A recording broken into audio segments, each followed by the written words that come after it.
हरियाणा में 12 मार्च को बड़ा उलटफेर हुआ। जेजेपी और बीजेपी अलग हो गए हैं और इसी के साथ 2014 से हरियाणा के सीएम पद संभाल रहे मनोहर लाल खट्टर ने भी इस्तीफा दे दिया है। कुछ ही देर में नायब सिंह सैनी को सीएम की कुर्सी सौंप दी गई और शाम तक नए मंत्रिमंडल का गठन हो गया। इन सारे घटनाक्रम के बीच सवाल ये उठ रहे हैं कि लोकसभा चुनाव से पहले इस बदलाव की वजह क्या है। इसे लेकर कुछ बड़े कारण माने जा रहे हैं। दावा किया जा रहा है कि सबसे बड़ी वजह है सीटों के बंटवारे को लेकर मतभेद।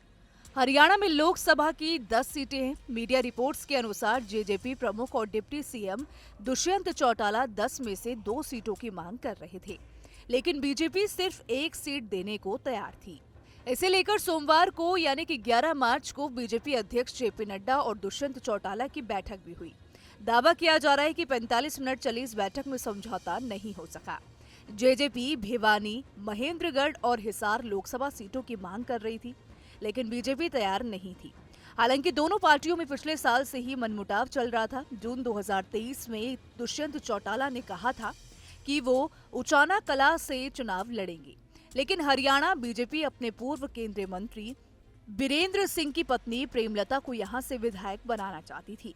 इन सब वजहों ने दोनों पार्टियों के बीच दूरी बढ़ा दी। इसके अलावा सियासी गेम को समझे तो बीजेपी कई सालों से हरियाणा में एंटी जाट वोटों की रणनीति पर काम कर रही है। हरियाणा की राजनीति में जाटों का वर्चस्व रहा है। जब से हरियाणा में बीजेपी की सरकार बनी है, तब से सीएम मनोहर लाल खट्टर ही रहे हैं। खट्टर पंजाबी समुदाय से आते हैं। जाटों को ये बात खटकती रही है। साल 2016 में जाट आरक्षण आंदोलन इसका ही परिणाम रहा। इस आंदोलन में पंजाबियों को जान माल का बहुत नुकसान हुआ। अब नायब सैनी को मुख्यमंत्री बनाकर बीजेपी ने राज्य में पंजाबियों और बैकवर्ड वोट बैंक बनाना चाहती है। अब इसका दूसरा लाभ उत्तर प्रदेश के चुनाव में भी लिया जाएगा। नायब सैनी बड़े ओबीसी नेता है।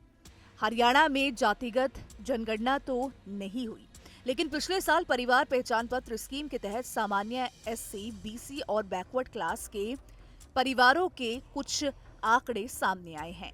उन आंकड़ों के आधार पर अनुमान है कि हरियाणा में पिछड़े वर्ग और एससी मिलाकर 51% है। हरियाणा में कुछ समय से ओबीसी समाज के संगठनों के पदाधिकारियों की ये मांग है कि समुदाय के लोगों को हरियाणा की 90 विधानसभा सीटों में से कम 25 सीटें मिले। रोहतक में हुई एक रैली में कहा गया कि हरियाणा में ओबीसी समुदाय के काफी वोट बैंक होने के बावजूद समाज के लोगों को उस लिहाज से टिकट नहीं दी जाती और अब की बार लोकसभा की 10 में से 3 और विधानसभा की 90 में से कम 25 सीट ओबीसी समुदाय के लोगों को दी जाए, ताकि उनको उनका हक मिल सके। ऐसे में ओबीसी वर्ग की नाराजगी शांत करने और उनका वोट अपने पक्ष में करने के लिए नायब सिंह सैनी सुटेबल चेहरा है। खैर, इसको लेकर आपकी क्या राय है, कमेंट सेक्शन में जरूर बताइएगा।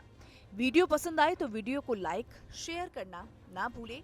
साथ ही हमारे चैनल को सब्सक्राइब कर लें और बेल आइकन को प्रेस कर लें, ताकि हर एक अपडेट सबसे पहले आप तक पहुंच सके।